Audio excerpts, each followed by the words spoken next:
निशान digital YouTube channel पर आपका स्वागत है। और आज आपको मैं एक इंटरेस्टिंग टॉपिक पढ़ाता हूं। 11th क्लास का टॉपिक है, लेकिन काम पूरी केमिस्ट्री में आता है बेटा। ठीक है, तो आज हम इससे संबंधित बातों को समझेंगे अच्छे से, है ना। ठीक है, तो हम पढ़ने जा रहे हैं, हमारा टॉपिक का नाम है बेटा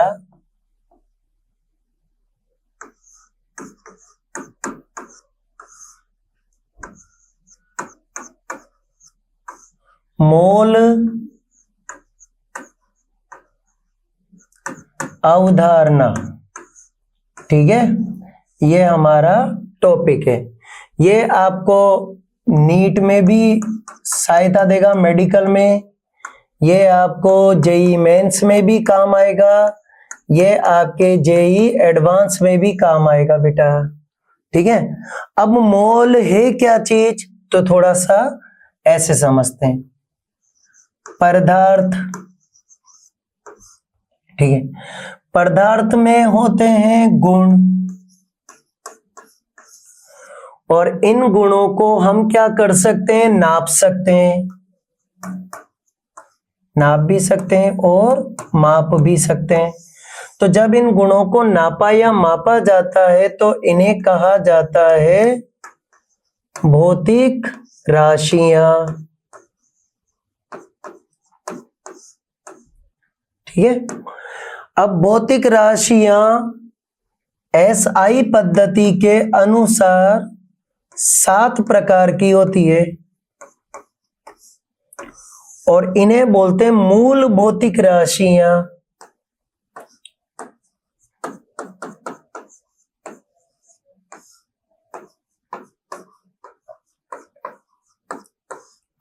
ठीक है, अब ये जो मूल भौतिक राशियां है, इसमें से एक भौतिक राशि याद करो, आपको पढ़ाता है टीचर, किस नाम से, मोल के नाम से। मोल, मोल को क्या कहते हैं, पदार्थ की सूक्ष्म मात्रा को नापने वाली इकाई कहलाती है मोल। तो पदार्थ की सूक्ष्म मात्रा को नापने वाली इकाई कहलाती है बेटा मोल। ठीक है, मोल का कोई दूसरा मात्रक नहीं है, क्योंकि यह स्वयं एक मात्रक है। क्लियर हो गया यहां तक। तो मोल क्या है बेटा, पदार्थ की सूक्ष्म मात्रा को नापने वाली इकाई है। मोल का कोई दूसरा मात्रक नहीं है। ठीक है, मोल स्वयं एक मात्रक है। ठीक है बेटा, चलो अब आगे पढ़ते हैं। ठीक है, अब आता है मोल से फायदा क्या है। मोल क्यों पढ़ाता है टीचर, तो मोल के 3 फायदे हैं बेटा, है ना।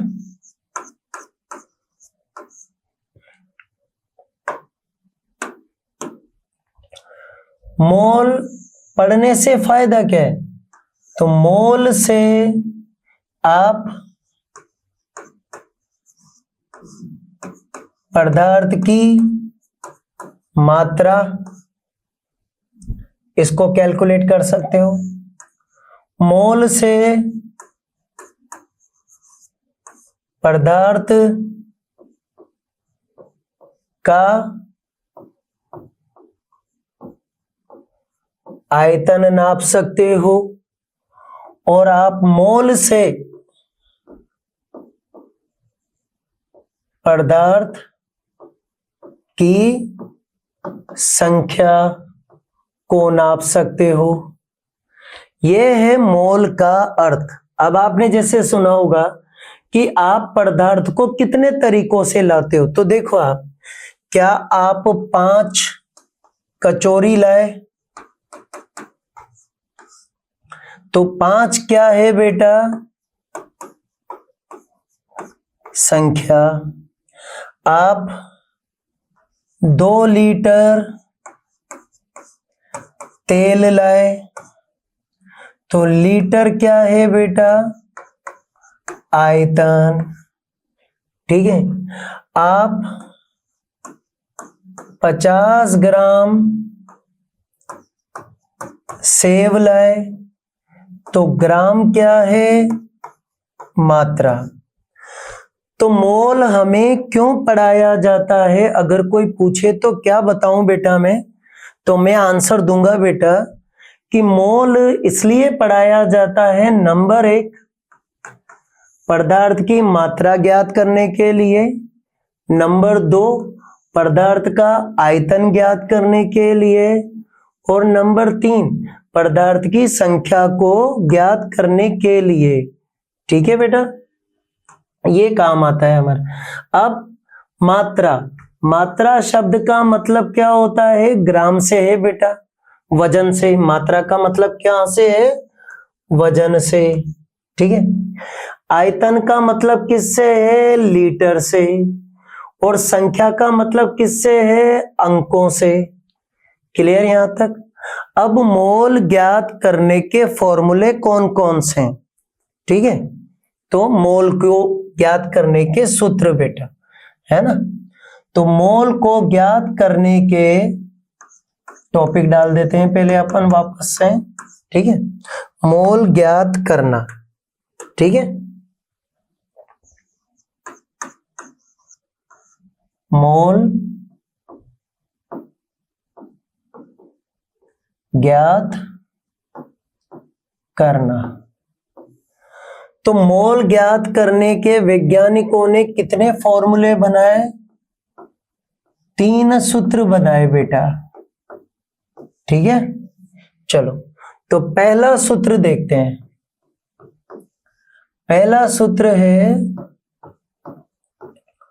मोल। मोल किसका? मात्रा के रूप में। मोल किस में? वजन के रूप में। ठीक है, और मोल किसके रूप में? ग्राम के रूप में। ठीक है बेटा, तो इसका फॉर्मूला क्या है? अगर कोई पूछे तो क्या बताऊं मैं, है ना? ध्यान से समझना। पदार्थ की ग्राम में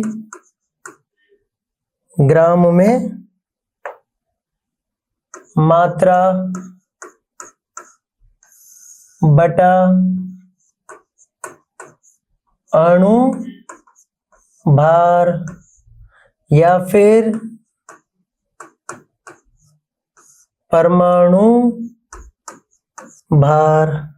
ठीक है, अब ये अणु भार और परमाणु भार क्या है? तो चलो इसको भी समझ लेते हैं। परमाणु और दूसरी तरफ अणु।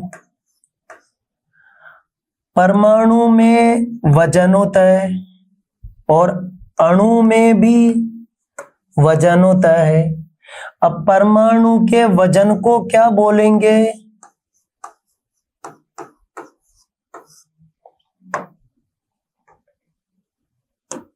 ठीक है, परमाणु भार। और अणु के वजन को क्या बोलेंगे? अणु भार। ठीक है, अब अगर मैंने सर कभी एक परमाणु का वजन पढ़ाया, एक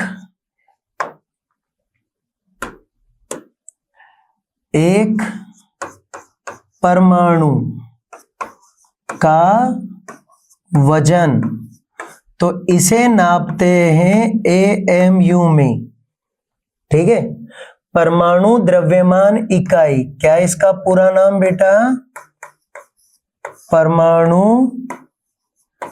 द्रव्यमान इकाई, एटॉमिक मास यूनिट। लेकिन 1 मोल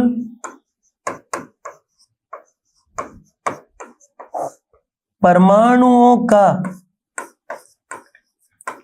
वजन आपने नापा तो 1 मोल परमाणुओं का वजन होता है ग्राम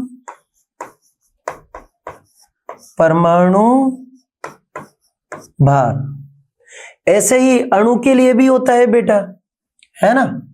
तो एक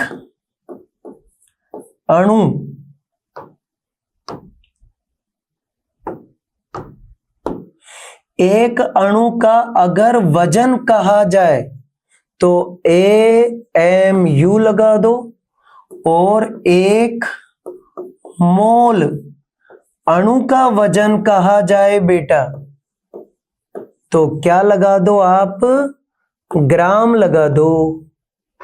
ठीक है, यहां तक बात समझ में आई। अब हमारे को मोल का पहला फॉर्मूला मिला, पदार्थ की ग्राम में मात्रा बटा अणुभार या परमाणु भार। ठीक है, इसके एग्जाम्पल करते हैं अपन, एग्जाम्पल। ठीक है, ध्यान से समझना है ना।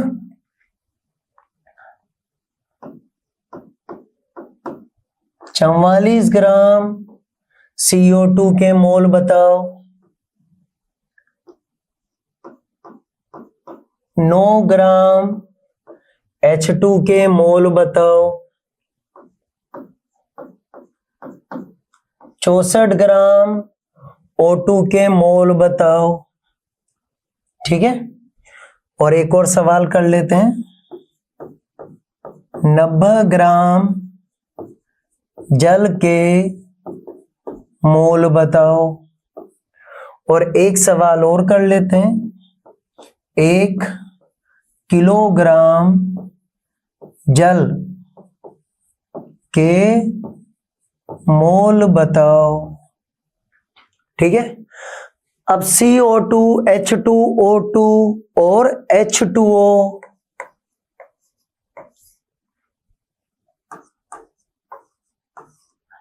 के क्या निकालने हैं, मोल निकालने। तो सबसे पहले मुझे सर अणुभार चाहिए, तो CO2 का अणुभार कैसे निकलेगा बेटा, तो पहले इधर देखो आप, कार्बन का वजन 12 ग्राम, ऑक्सीजन का वजन 16 ग्राम, हाइड्रोजन का वजन 1। ठीक है, क्लियर यहां तक। अब CO2 में 1 कार्बन और 2 ऑक्सीजन है, तो इधर से निकालते हैं बेटा, CO2 का अणु भार।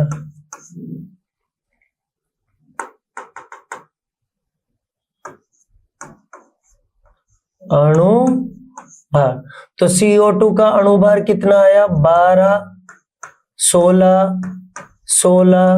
बराबर 44। अब मोल ज्ञात करने का सूत्र क्या था, थोड़ी देर पहले याद है अपन को। ठीक है, क्या है, पदार्थ की ग्राम में मात्रा बटा अणुभार, पदार्थ की ग्राम में मात्रा बटा अणुभार। ठीक है, तो चलो इस सवाल को करें। तो मोल कैसे निकालेंगे बेटा, तो पदार्थ की मात्रा कितनी है, 44, और भाग दिया अणुभार 44 का, तो आंसर कितना आया, 1 मोल। ठीक है, दूसरा क्वेश्चन करते हैं। तो H2 कैसे बना, हाइड्रोजन और हाइड्रोजन से। 2 हाइड्रोजन का वजन कैसे निकालेंगे सर, 2 ग्राम। अब अपन क्या निकालें यहां पर, मोल। तो 9/2 कितना आया, 4.5 ग्राम। ठीक है, कितना आया, 4.5, पीछे लगा दो बेटा मोल। दूसरा क्वेश्चन करते हैं 64 ग्राम का। तो सबसे पहले मुझे O2 का क्या चाहिए, अणु भार चाहिए। तो O2 का अणु भार कितना आया, O + O, 16 + 16 बराबर 32। ठीक है, अब क्या करने हैं, मोल निकालने। तो 64/32 बराबर 2 मोल बेटा।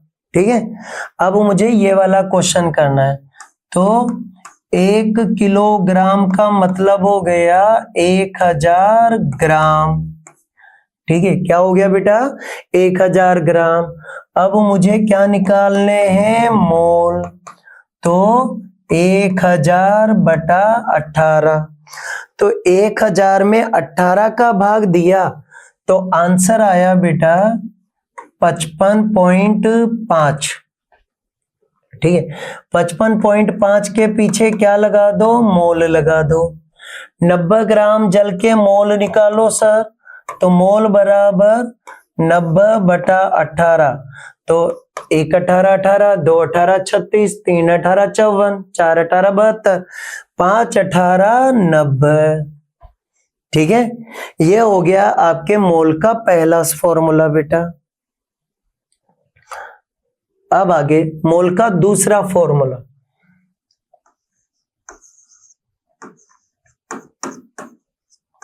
मोल आयतन। तो मोल को आयतन के रूप में निकाला, तो पहले आयतन के बारे में कुछ बातें समझते हैं। ठीक है,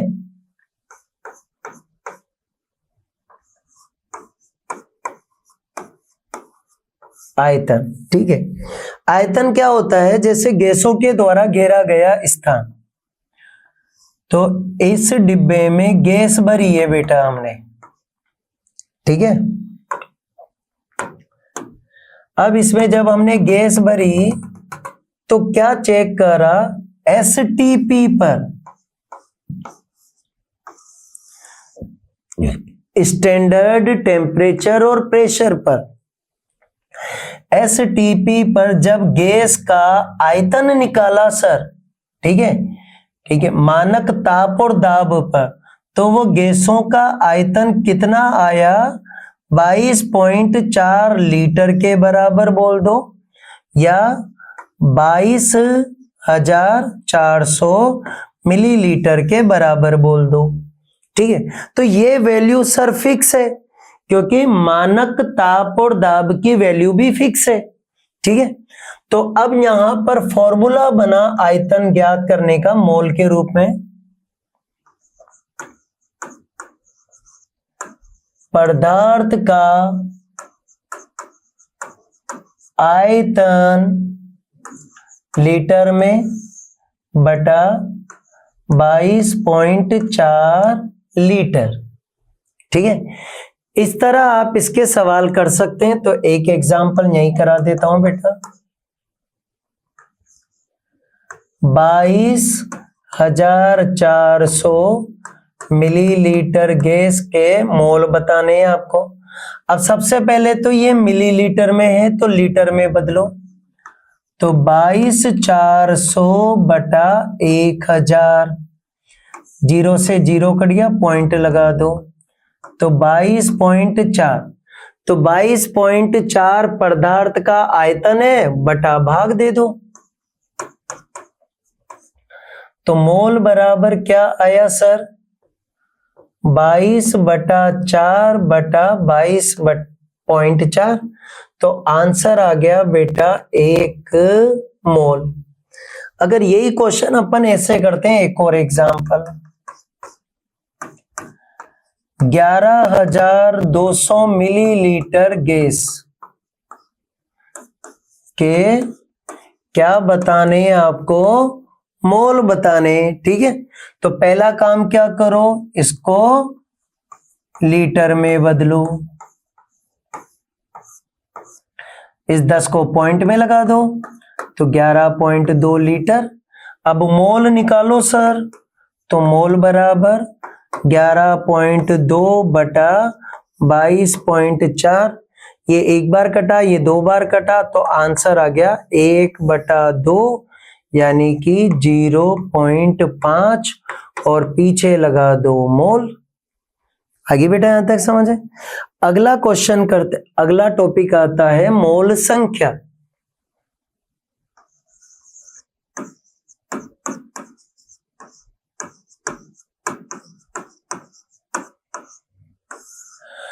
अब संख्या शब्द सुनते ही हमारे दिमाग में एक वैज्ञानिक के बारे में आता है सबसे पहले, जिसका नाम है आवोगाद्रो।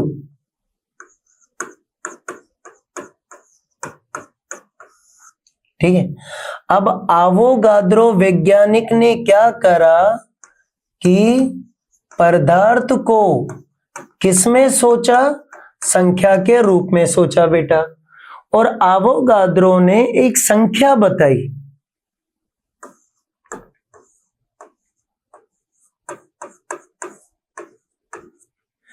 छह 0.023 इंटू 10⁻23। अब ये वैल्यू भी फिक्स है, तो फॉर्मूला कैसे बनाया सर वैज्ञानिकों ने, ये बात समझाओ। तो समझो बेटा,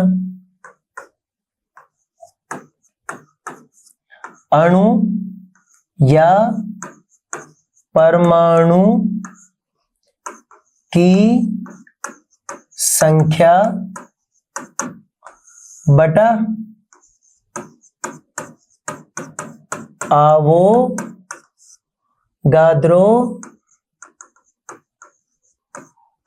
संख्या।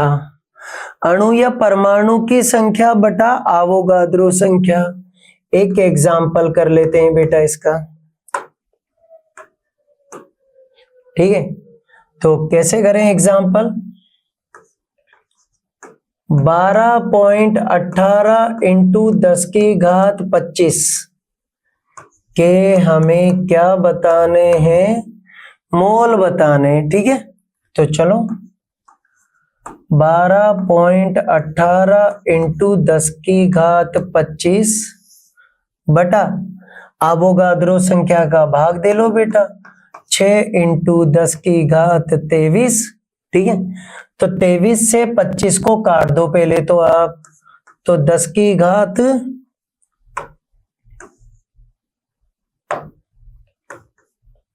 ठीक है, तो 10 की घात 2 आ गया। 6 से 12 कटा 2 बार, 6 के 18 कटा 3 बार, पर सर ऐसे आता है इसका आंसर। तो 2.03 इंटू 10 की घात 2, ये इस तरह निकलते हैं बेटा। अब मेरे पास मोल के कितने फॉर्मूले हो गए, 3। मोल संख्या, मोल आयतन और मोल मात्रा, ठीक है। तीनों को एक साथ देख लेते हैं एक बार, ठीक। अब हमारे को पता चला कि मोल को किस में, मात्रा के रूप में, मोल को किस में, आयतन के रूप में, और मोल को किस में, संख्या के रूप में लिखा जा सकता है। क्लियर यहां तक बेटा, आगे बात समझ में आपको।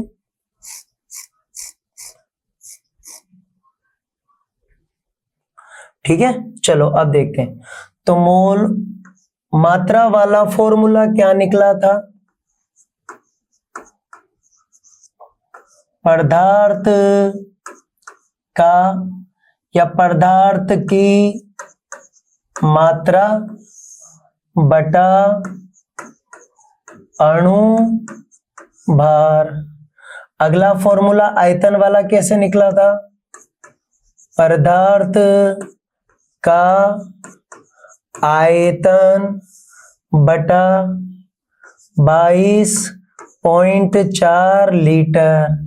संख्या वाला फॉर्मूला कैसे निकला था, अणु परमाणु की संख्या बटा आवोगाद्रो संख्या।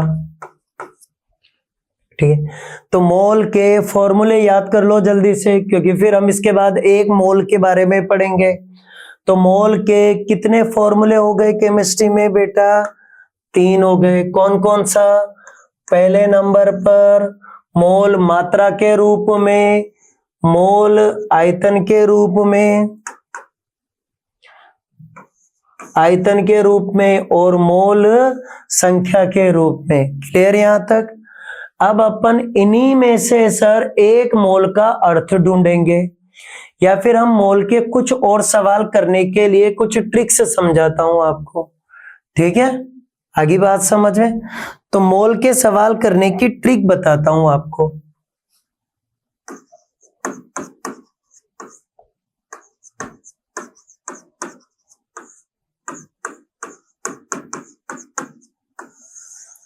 ठीक है, तो मोल सवाल करने की ट्रिक क्या है?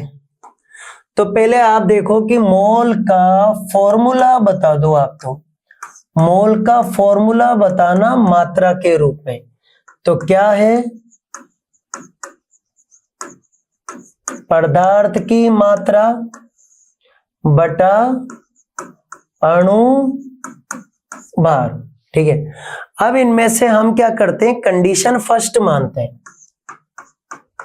कंडीशन फर्स्ट, जब पदार्थ की मात्रा समान हो, मात्रा समान हो तो मोल कम ज्यादा बताने पड़ेंगे। तो मोल व्युत्क्रमानुपाती अणु भार, यानी कि जिसका अणु भार ज्यादा होगा उसके मोल सबसे कम होंगे। तो एक एग्जांपल देखो आप, 5 ग्राम H2, 5 ग्राम O2, 5 ग्राम N2, इन तीनों में से किसके मोल ज्यादा होंगे? तो देखो मात्रा समान है तो अणुभार के व्युत्क्रमानुपाती। इसका अणुभार कितना है? 2। इसका अणुभार कितना है? 32। इसका अणुभार 14 और 14 28। ठीक है, तो जिसका अणुभार ज्यादा होगा उसके मोल कम होंगे। तो आंसर क्या आया? ऑक्सीजन के मोल कम होंगे बेटा। ठीक है, और अगर ज्यादा का सवाल आता तो जिसका अणुभार छोटा है उसके मोल ज्यादा, तो H2 के मोल ज्यादा बोल दो बेटा। बोलो, पहली ट्रिक आई समझ में? दूसरी ट्रिक समझाता हूं बेटा, है ना, ध्यान से समझ। Second, condition second. Condition second क्या कहती है बेटा? कि अणुभार समान हो लेकिन मात्रा अलग अलग हो।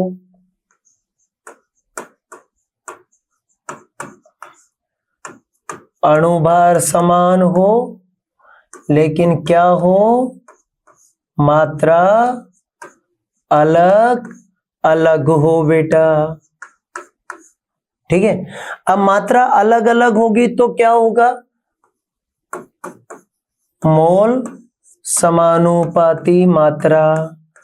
जिसकी मात्रा ज्यादा उसके मोल भी ज्यादा। क्लियर यहां तक? देखो आप, 10 ग्राम H2, 8 ग्राम H2, 6 ग्राम H2 और 4 ग्राम H2। तो किसके मोल ज्यादा होंगे? इसके, क्योंकि मात्रा ज्यादा तो मोल भी ज्यादा। तो मात्रा ज्यादा, मात्रा ज्यादा तो बोलो बेटा मोल भी ज्यादा। ठीक, कंडीशन थर्ड बेटा। कंडीशन थर्ड क्या कहती है? कि जब मात्रा और अणुभार सब अलग अलग हो, मात्रा और अणुभार पदार्थ सब ही क्या हो? अलग अलग हो। अब जब सभी चीजें अलग अलग होगी बेटा तो फिर आपको सवाल यानी मोल ज्यादा किसके बताने? तो मोल ज्यादा कैसे बताएंगे उसका ट्रिक बताता हूं मैं।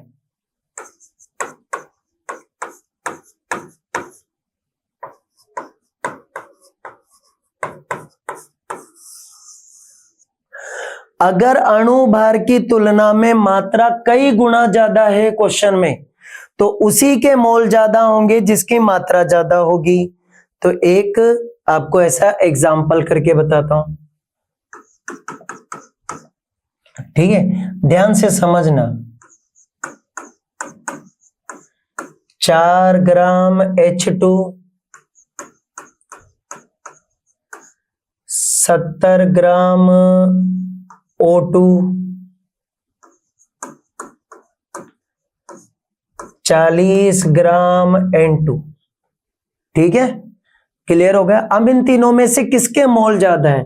तो देखो आप, 4 ग्राम और हाइड्रोजन का अणुभार कितना है? 2, तो लगभग ये डबल के बराबर है, डबल। ठीक है, 70 ग्राम ऑक्सीजन का कितना होता है? 16 और 16 32, तो 32 का डबल क्या हो गया? 64, 64 से भी ज्यादा, तो ये डबल और डबल से थोड़ा ज्यादा। ठीक है, 40 ग्राम नाइट्रोजन कितना होता है? 28। अब अगर हम 28 का डबल करें तो कितना होता है? 56, तो इसका मतलब ये दुगने से कम है। तो सबसे ज्यादा ये वाला रेशो आ रहा है ना, तो इसी के मोल ज्यादा होंगे, टिक कर दो। तो O2 के मोल ज्यादा, आंसर। क्लियर यहां तक? आगे बढ़ते हैं। अब एक मोल की कहानी सुनते हैं कि एक मोल की कहानी क्या है।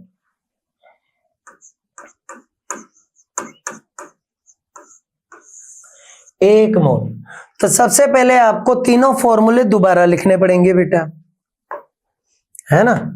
तीनों फॉर्मूले। तो पहला फॉर्मूला, ठीक है, दूसरा फॉर्मूला और तीसरा फॉर्मूला। ठीक है, पहला फॉर्मूला क्या है सर, ये बताओ आप। तो पहला फॉर्मूला क्या है? मोल मात्रा। मोल मात्रा में क्या हुआ सर, बोलो? तो पदार्थ की मात्रा बटा अणुभार। ठीक है, दूसरा फॉर्मूला किसका था? मोल आयतन का। तो मोल आयतन का फॉर्मूला क्या था? पदार्थ का आयतन लीटर में बटा 22.4 लीटर। तीसरा फॉर्मूला क्या था बेटा? मोल संख्या वाला, याद आया? अणु की संख्या बटा आवोगाद्रो संख्या। आवोगाद्रो संख्या को Na बोलते हैं। ठीक, अब एक मोल को कैसे निकालें सर, यही नहीं आ रहा हमें तो समझ में। तो एक बात बताओ, x बटा y बराबर 1। जब x और y की वैल्यू अगर 1 है तो ऊपर वाली बिल्डिंग और नीचे वाली बिल्डिंग बराबर रही होगी ना बेटा। तो x बराबर y, तभी तो आंसर 1 आया होगा। जैसे 5/5, आंसर कितना आया? 1। आगे यहां तक बात समझ में? तो अब आप सोचो बेटा, है ना? ध्यान से सोच के बताओ, क्या मैं इनमें एक मोल का अर्थ निकाल के बताऊं आपको? एक मोल का अर्थ, है ना? ध्यान से समझना। एक मोल पदार्थ की मात्रा बराबर, बोलो बेटा, अणु भार।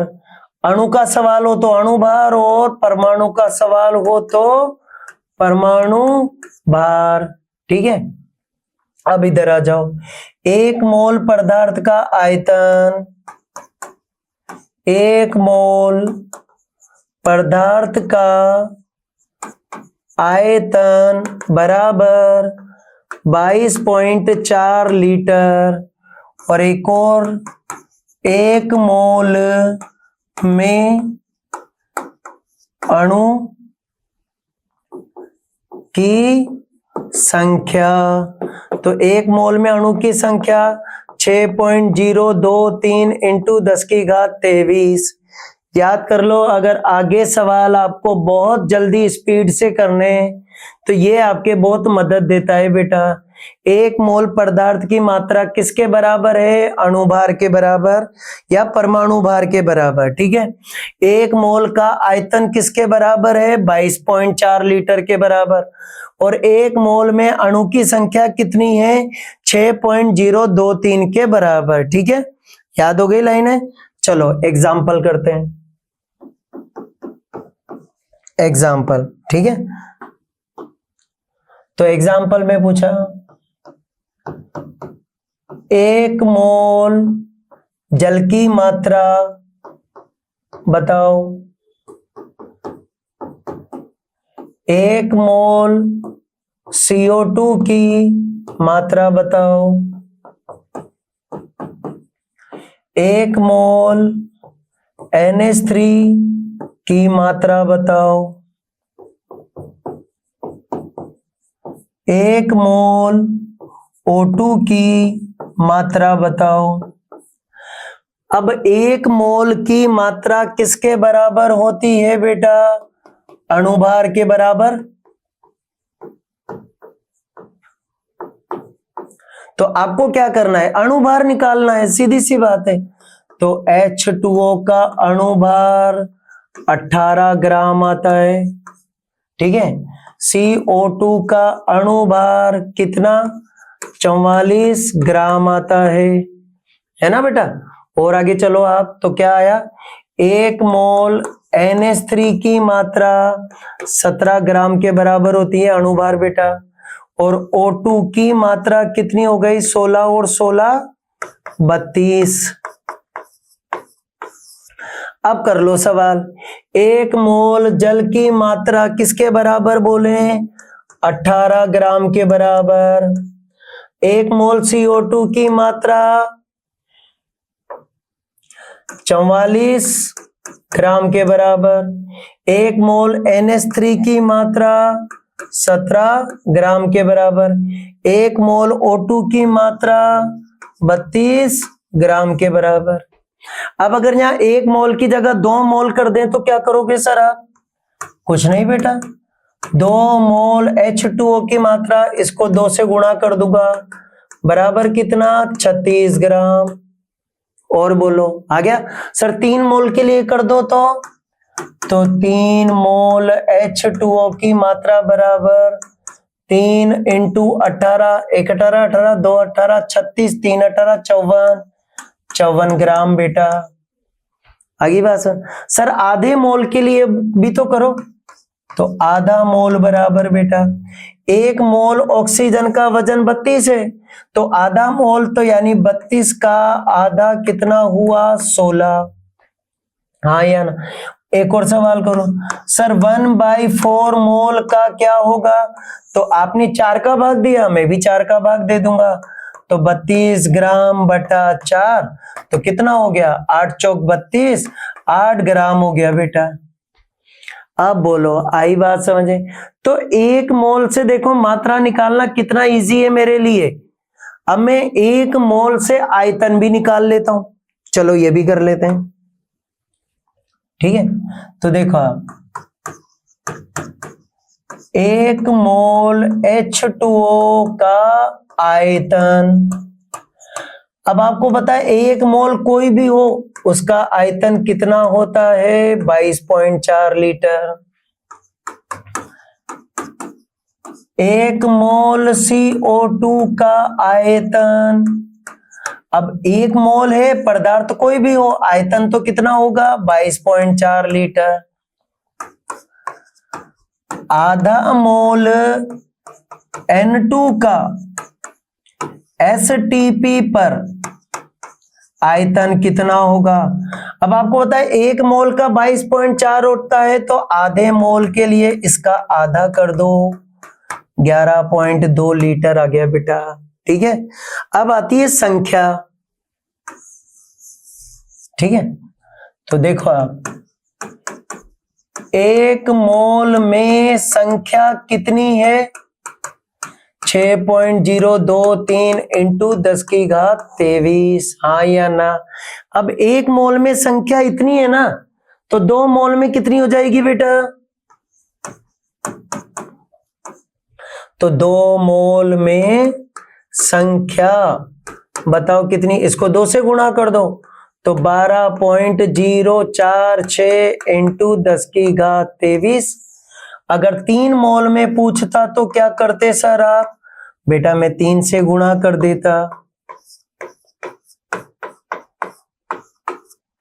चलो गुणा करो तो 3 तिया 9, 3 दूनी 6, 0 की जगह 0, 6 तिया 18 इंटू 10⁻23।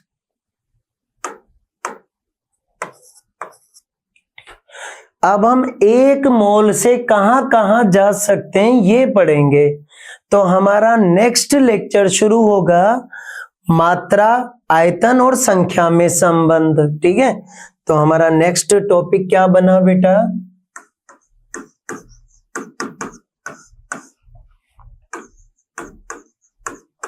मात्रा, आयतन और संख्या में संबंध। ठीक है, ये आपको मैं पढ़ाता हूं अभी थोड़ी देर बाद। ठीक है, ओके बेटा। 1 मोल परमाणु का अर्थ हमने पढ़ा बेटा, है ना? तो 1 मोल परमाणु का अर्थ क्या होता है? तो कल क्या क्या सीखा हमने कि 1 मोल से 3 चीजें ज्ञात कर सकते हैं हम। तो 1 मोल पदार्थ की मात्रा, 1 मोल पदार्थ की मात्रा किसके बराबर है? अणु भार के बराबर। ठीक है, परमाणु, अगर पदार्थ अणु हो तो अणु भार के बराबर बोल देना, और अगर परमाणु हो तो किसके बराबर बोल देना? परमाणु भार के बराबर बोल देना बेटा। ठीक है, अगर कोई पूछे कि 1 मोल पदार्थ का आयतन, तो 1 मोल पदार्थ का आयतन किसके बराबर होता है?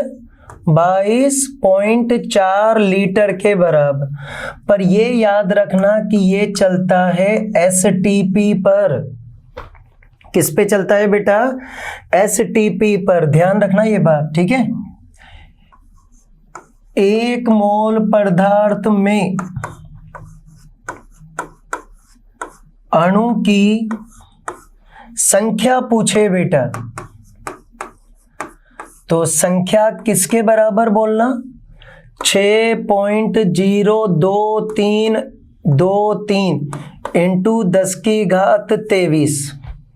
ठीक है, यहां तक आ गया बात समझ में? तो 1 मोल पदार्थ को कैसे याद रखो? पदार्थ की मात्रा, 1 मोल पदार्थ की मात्रा बोलनी हो तो अणुभार परमाणु भार निकाल के बोल दो। 1 मोल पदार्थ का आयतन बोलना है तो 22.4 लीटर बोल दो बेटा। ठीक है, और 1 मोल में अणुओं की संख्या बोलनी है तो आवोगाद्रो संख्या बोल दो। आगे यहां तक बात समझ में बेटा? आगे पढ़े। अब जैसे यहीं से क्वेश्चन समझने की कोशिश करते हैं कि कैसे होता है ना? ध्यान से समझना। जैसे मैंने लिखा बेटा 1 मोल ऑक्सीजन। अब अगर 1 मोल ऑक्सीजन की मात्रा पूछे तो मात्रा बताने के लिए क्या सिखाया मैंने आपको? अणु भार निकाल के बोल दो बेटा। ठीक है, तो O2 का अणुभार 16 प्लस 16 बराबर 32 ग्राम। ठीक है, 1 मोल का क्या बताना है सर? आयतन बताना है। तो 1 मोल का आयतन कितना है? 22.4 लीटर। अगर O2 अणु की संख्या बतानी है बेटा आपको, ठीक है, क्या बतानी है? संख्या बतानी है। तो संख्या कितनी आएगी? 6.023 इंटू 10⁻23। ठीक है। अब अगर अपन क्वेश्चन को समझे बेटा, अगर यहां पर क्वेश्चन पूछा मेरे से कि 1/2 मोल O2, यानी 1 मोल के बारे में उधर लिखा है, लेकिन अब वो क्या पूछ रहा है? आधे मोल के बारे में पूछ रहा है बेटा। तो आपने 2 का भाग दे दिया ना, तो आधे मोल की मात्रा कैसे निकालेंगे बेटा? 32/2 यानी कि 16 ग्राम। ठीक है। अगर आधे मोल का क्या निकालना है? आयतन निकालना है बेटा। तो 22.4 का आधा कर दो, तो 22.4/2 11.2।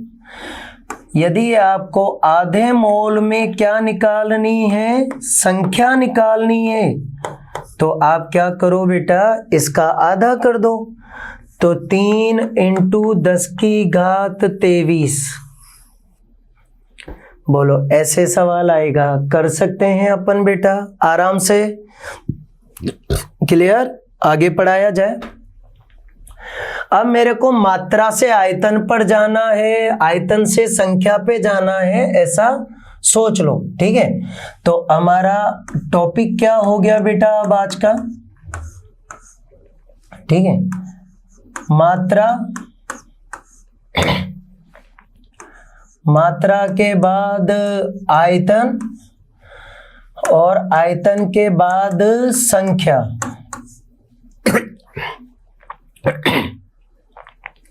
तो मुझे कहां कहां जाना है? मात्रा, आयतन और संख्या।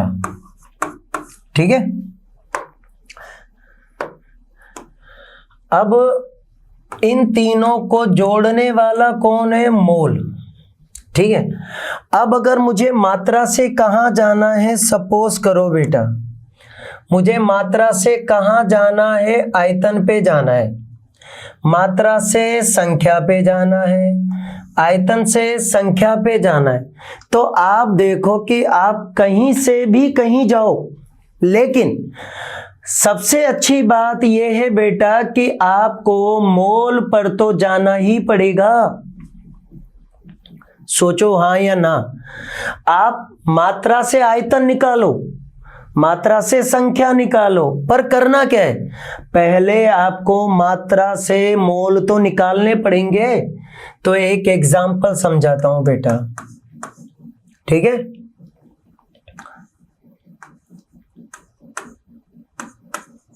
बाईस ग्राम CO2, 22 ग्राम CO2 का क्या बताना है? आयतन बताना है। CO2 अणु की क्या बतानी है? संख्या बतानी है। और इनके क्या बताने हैं? मोल बताने। तो मैं कहां पे खड़ा हूं बेटा बताओ? ग्राम क्या होता है? मात्रा। मात्रा से पहले मैं आयतन निकालूं या संख्या निकालूं या पहले मोल निकालूं? तो बताओ क्या करें? तो पहले मुझे क्या निकालने चाहिए? मोल। अब मोल कौन सा वाला? मात्रा वाला फॉर्मूला लगाओ। ठीक है। मात्रा वाला फॉर्मूला क्या कहता है? पदार्थ की ग्राम में मात्रा बटा CO2 का अणुभार 44 होता है। तो कितना आ गया? 1/2 यानी कि 0.5। अब आपको पता है कि 1 मोल 1 मोल में आयतन कितना पढ़ाया जाता है? 22.4 लीटर। तो आधे मोल में कितना होगा बेटा? 11.2 लीटर, है ना। फिर आगे चलो, 1 मोल में संख्या, 1 मोल में संख्या कितनी पढ़ाते हैं? 6 × 10⁻23। तो आधे मोल में कितनी पढ़ाएंगे बेटा? 3 × 10⁻3। इस तरह से आप मोल के सवाल कर सकते हो। क्लियर है यहां तक? तो पहले करना क्या है? पहले मोल निकालना है, हमेशा याद रखो। आयतन हो तब भी मोल निकालो, संख्या हो तब भी मोल निकालो, मात्रा हो तब भी मोल निकालो। मोल निकाल के ही दूसरा सवाल होगा बेटा। अब आता है, मोल पढ़ लिया, मोल भिन्न पढ़ते हैं बेटा, है ना।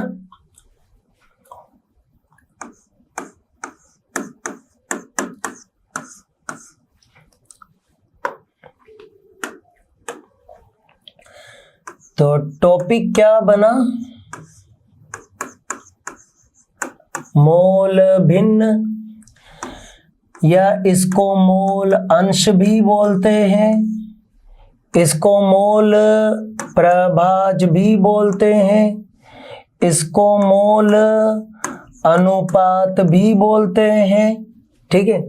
और मोल भिन्न को दर्शाने का सिंबल क्या है? एक्स है बेटा। ठीक है। तो मोल भिन्न क्या है? किसी पदार्थ के मोल बटा कुल मोल। ठीक है। तो मोल भिन्न निकालने का फॉर्मूला क्या है सर? पदार्थ के मोल बटा कुल मोल। ठीक है। एक एग्जाम्पल करते हैं बेटा, है ना। देखो, ए, बी और सी। ठीक। ए के मोल 2 हैं, बी के मोल 3 है और सी के मोल 5 है। ये इनके क्या दे रखे हैं? मोल दे रखे हैं। और हमें प्रत्येक की क्या निकालनी है? मोल भिन्न। यानी कि एक्स ए, एक्स बी और एक्स सी। एक्स ए का मतलब क्या निकला? ए की मोल भिन्न। ठीक है। अब ए की मोल भिन्न निकालने के लिए मुझे क्या चाहिए? पहले तो कुल मोल चाहिए बेटा, है ना। तो कुल मोल कैसे निकालते हैं?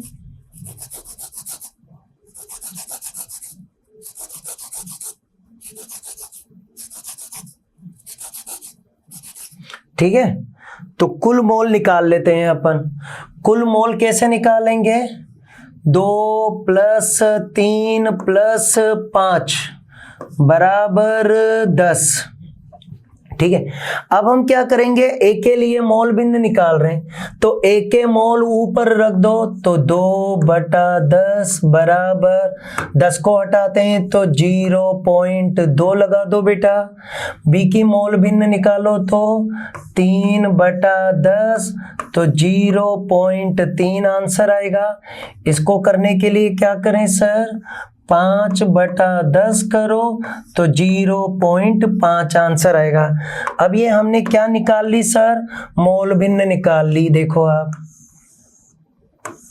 ठीक। अब एक ट्रिक है कि मोल भिन्नों का योग सदैव 1 के बराबर आता है बेटा। तो ट्रिक क्या कहती है कि मोल भिन्नों का योग सदैव किसके बराबर होगा? 1 के बराबर होगा। तो x a plus x b plus x c तो मोल भिन्नों का योग सदैव किसके बराबर होगा? 1 के बराबर। ट्राई कर लो सर। तो 0.2 प्लस 0.3 प्लस 0.5 बराबर, सबका जोड़ने पर आंसर कितना आया? 1। क्लियर? आगे पढ़ते हैं बेटा, ध्यान से समझना है ना। सपोज करो कि ए, बी और सी, इसकी मोल भिन्न 0.3 है, इसकी मोल भिन्न 0.6 है, तो सी की मोल भिन्न क्या होगी बेटा? ठीक है,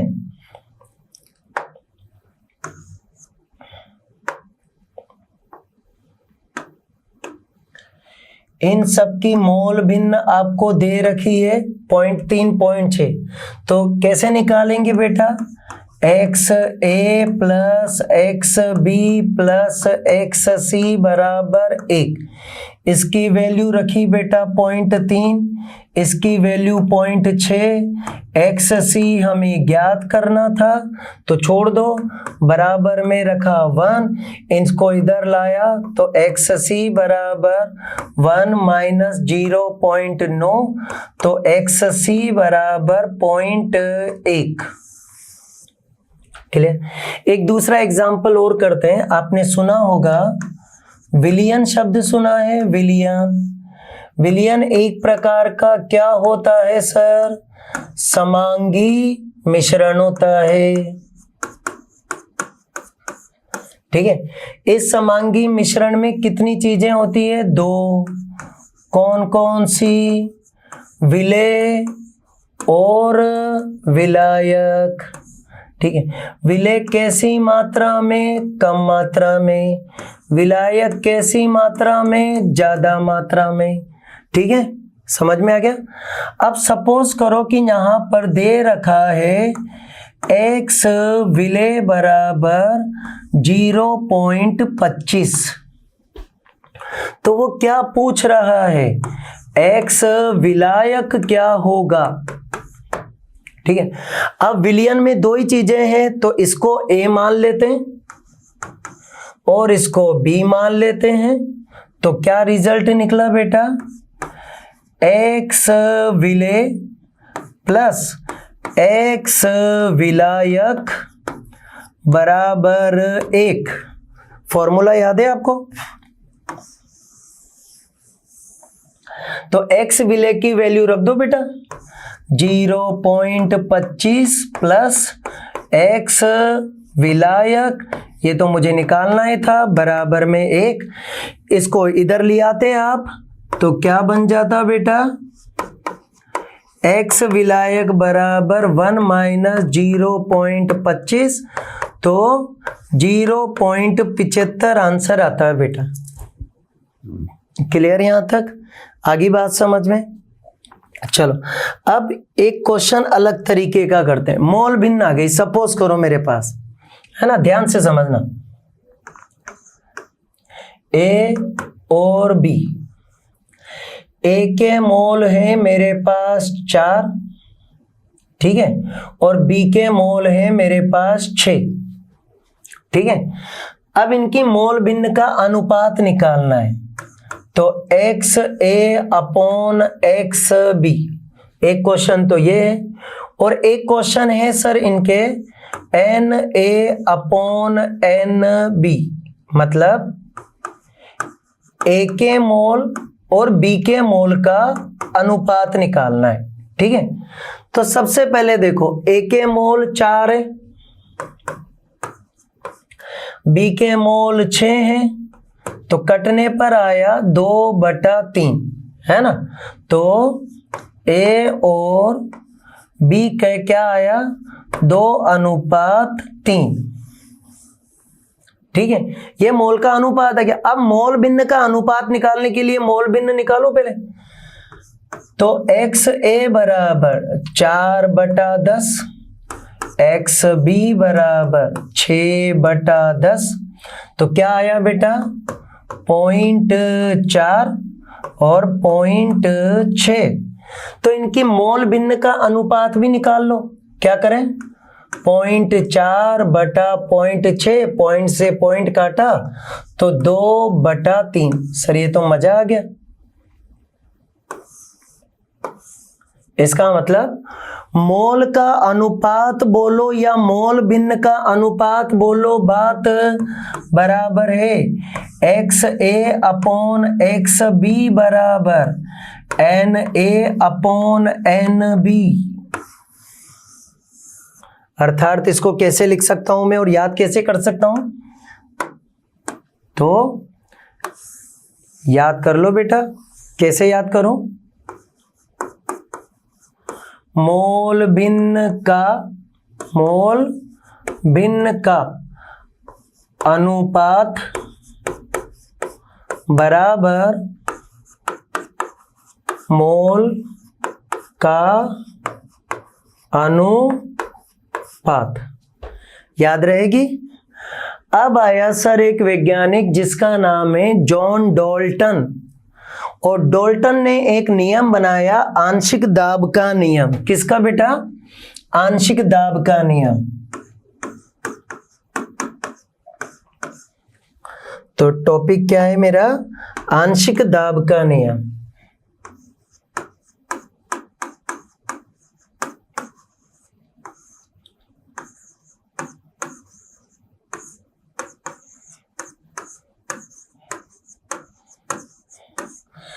अब सबको पता है कि दाब को P से लिखते हैं, पर डाल्टन ने एक अच्छी बात और बताई।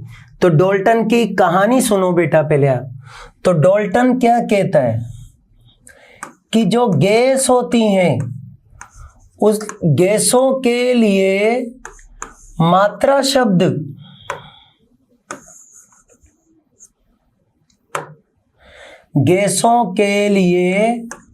मात्रा शब्द यानी मात्रा का प्रयोग करना हो तो गैसों के लिए मात्रा को किस में लिखना सीखो, मोल भिन्न में।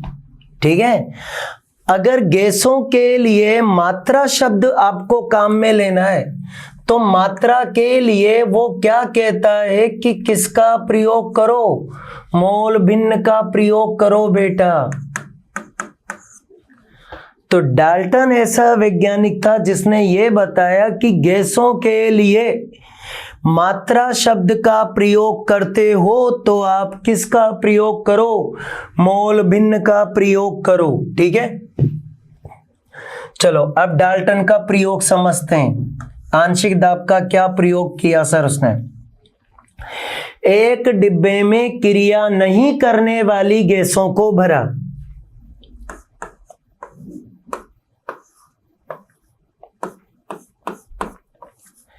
ये गैसें नॉर्मली आपस में क्रिया नहीं करती, इसलिए इन्हें ध्यान से सुनना बेटा, स्थायी गैस कहा जाता है। ये आपस में क्रिया नहीं करती,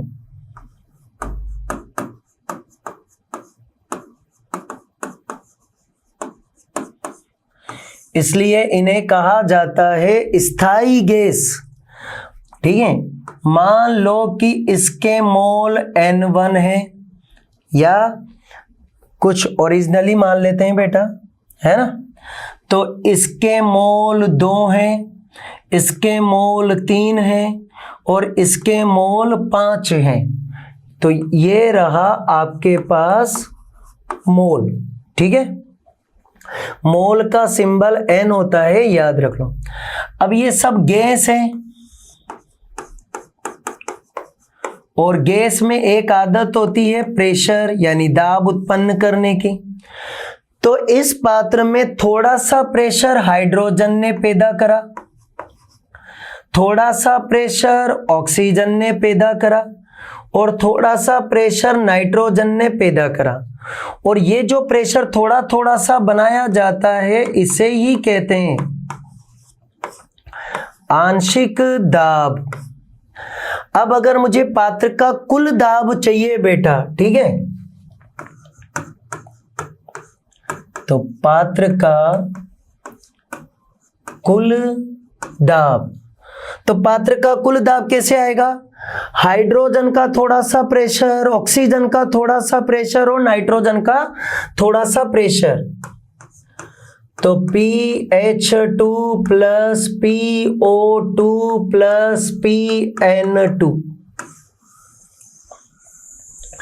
ये है डाल्टन के आंशिक दाब का नियम। तो क्या कहता है बेटा ये नियम, किसी भी पात्र में भरी हुई गैसों का कुल दाब, ठीक है, पात्र का कुल दाब प्रत्येक गैस के आंशिक दाब के योग के बराबर होता है, ठीक है। यानी इन तीनों के आंशिक दाब को जोड़ने पर पात्र का कुल दाब प्राप्त हो जाएगा। यह कहता है सर डाल्टन का आंशिक दाब का नियम। और आंशिक दाब का नियम ध्यान रखना, क्रिया नहीं करने वाली गैसों पे लगाया जाता है, ठीक है। अगर क्रिया कर लेती है तो आंशिक दाब का नियम लागू नहीं होगा बेटा, ध्यान से सुन लेना। अब सवाल ये उठ रहा है सर कि आंशिक दाब ज्ञात कैसे करें, ठीक है। आंशिक दाब निकालने के लिए क्या करना पड़ता है सर? तो आंशिक दाब निकालने के लिए मोल भिन्न इनटू कुल दाब का प्रयोग करना पड़ता है, ठीक है। अब मान लेते हैं कि ये जो आपको चित्र दिया है इसमें पात्र का कुल दाब 25 एटमॉस्ट है सर, ठीक है। अब ये जो 25 एटमॉस्ट दे रखा है यानी वायुमंडलीय दाब ATM, वो 25 है, थोड़ी देर के लिए मान लो। तो क्या हम हर एक का आंशिक दाब निकाल सकते हैं? तो PH2 निकालना है। मोल भिन्न निकालने का फॉर्मूला क्या है? अवयव के मोल बटा कुल मोल इनटू कुल दाब कितना है 25, ठीक है। PO2 को निकालो बेटा, क्या आएगा? O2 के मोल बटा कुल मोल इनटू कुल दाब। PN2 को निकालो बेटा, क्या आएगा? तो 5/10 इंटू 25। अब इसको आगे हल करें बेटा, तो क्या आया देखो, इसको काटा इससे तो 2.5, तो 2 इंटू 2.5, 3 इंटू 2.5 और 5 इंटू 2.5। इसको इससे गुणा करा तो 5 ATM आ जाएगा, इसको इससे गुणा करा तो 7.5 ATM आ जाएगा, इसको इससे गुणा करा तो 12.5 ATM आ जाएगा। ये हो गया बेटा डाल्टन के आंशिक दाब का नियम। क्लियर यहां तक? आगे बेटा बात समझ में, ठीक है। अब अगर हमें आंशिक दाब का अनुपात निकालना है, क्या करना है? आंशिक दाब का अनुपात निकालना है। तो आप एक बात बताओ, क्या आंशिक दाब मोल भिन्न पे निर्भर कर रहा है? आंशिक दाब किस पे निर्भर कर रहा है? मोल भिन्न पे निर्भर कर रहा है। तो अगर इन सब का अनुपात निकाला जाए बेटा, है ना, PH2O2N2, ठीक है, ध्यान से समझना, PH2 PO2 और PN2, ठीक है, थोड़ा सा ध्यान से समझना। देखो PH2 कितना दे रखा है? 5 ATM, 7.5 ATM और 12.5 ATM, ठीक है। तो कितना दे रखा था?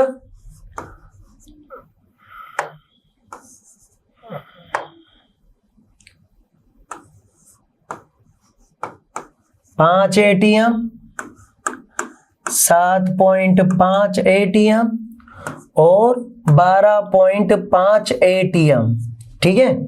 अब इनका सरल अनुपात क्या आया बेटा? ये किससे कट रहे हैं? 2.5 से कट रहे हैं,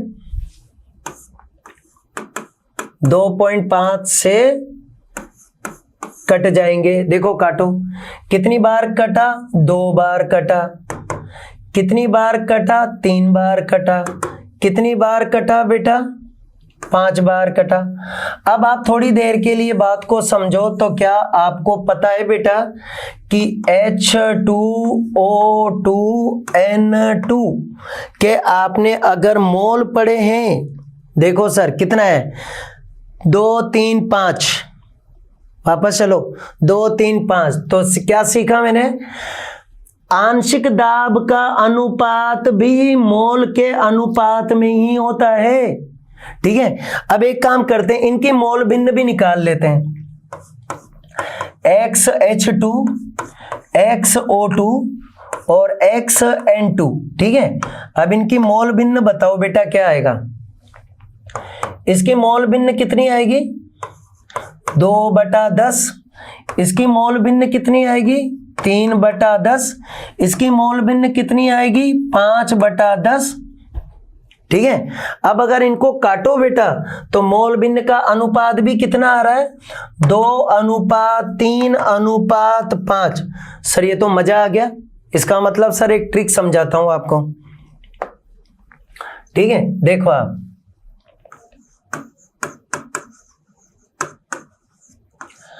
आंशिक दाब का अनुपात बराबर मोल भिन्न का अनुपात बराबर मोल का अनुपात। याद कर लो, अच्छे अच्छे सवाल हो जाएंगे बेटा इससे, और बहुत जल्दी हो जाएंगे आपके सवाल। एक सवाल करके बता देता हूं, ठीक है, ध्यान से समझना है ना। जैसे ये एक बॉक्स है, बॉक्स में A और B है, ठीक है, इसके मोल 3 हैं और इसके मोल 7 हैं। ठीक है, तो मोल का अनुपात बताओ क्या आया, Na/NB बराबर 3/7। मोल भिन्न का अनुपात क्या आया, XA/XB बराबर 3/10, 7/10, 10 से 10 कट गया, आंसर क्या आया सोचो 3/7। ठीक है,